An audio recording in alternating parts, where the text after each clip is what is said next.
வணக்கம், இது உங்கள் தினக்கதிர்.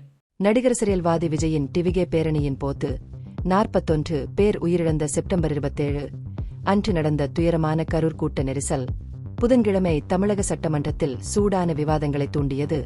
இது முக்கிய எதிர்க்கட்சியான அதிமுகவின் வெளிநடப்புக்கு வழிவகுத்தது. முதல்வர் மு.க.ஸ்டாலின் இந்த துயர சம்பவம் குறித்து அறிக்கை வெளியிட தயாரானபோது எதிர்க்கட்சித் தலைவர் எடப்பாடி கே. பழனிசாமி எழுந்து நின்று சபாநாயகர் எம்.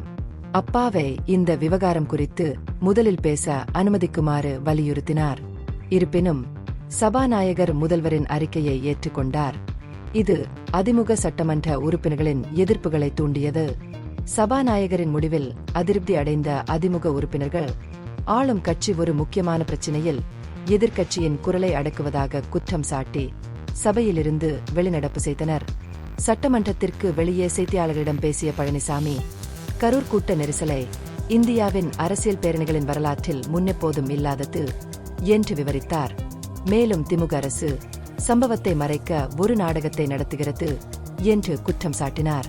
பிரதான எதிர்க்கட்சி முதலில் பதிலளிக்க சபாநாயகரை அனுமதிக்குமாறு கோரியதாகவும் ஆனால் அது மறுக்கப்பட்டதாகவும் முன்னாள் முதல்வர் விளக்கினார். பின்னடைவு இருந்தபோதிலும் அதிமுக எம்எல்ஏக்கள் முதல்வரின் கருத்துக்களை கேட்க தங்கியிருந்ததாகவும் இது சோகத்திற்கு அரசாங்கத்தின் பதிலை விரிவாக கூறியதாகவும் அவர் கூறினார். திமுக அரசாங்கமும் காவல்துறையும் மிகவும் அலட்சியமாக இருந்ததாக பழனிசாமி குற்றம் சாட்டினார். சரியான பாதுகாப்பு ஏற்பாடுகள் உயிர் இழப்பை தடுத்திருக்கலாம் என்று வலியுறுத்தினார்.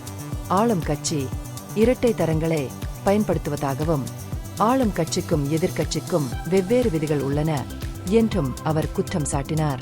திருச்சி, அரியலூர், நாகப்பட்டினம், திருவாரூர் மற்றும் நாமக்கல்லில் நடந்த டிவிகேவின் முந்தைய பேரணிகளுக்கு உள்ளூர் அதிகாரிகள் விருப்பமான இடங்களை மறுத்ததாகவும் இது நிர்வாக முடிவுகளில் அரசியல் சார்பை குறிக்கிறது என்றும் அவர் மேலும் கூறினார்.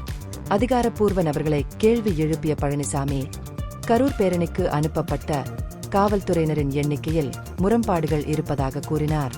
650 அதிகாரிகள் பணியில் இருப்பதாக அரசாங்கம் கூறியிருந்தாலும் ஏடிஜிபிஎஸ் டேவிட்சன் தேவாசீர்வாதம் முன்னதாக 500 பேர் மட்டுமே பணியில் ஈடுபடுத்தப்பட்டதாக ஊடகங்களுக்கு தெரிவித்திருந்தார். இந்த முரண்பாடு சம்பவத்தை கையாள்வதில் கடுமையான சந்தேகங்களை எழுப்புகிறது என்று அவர் கூறினார்.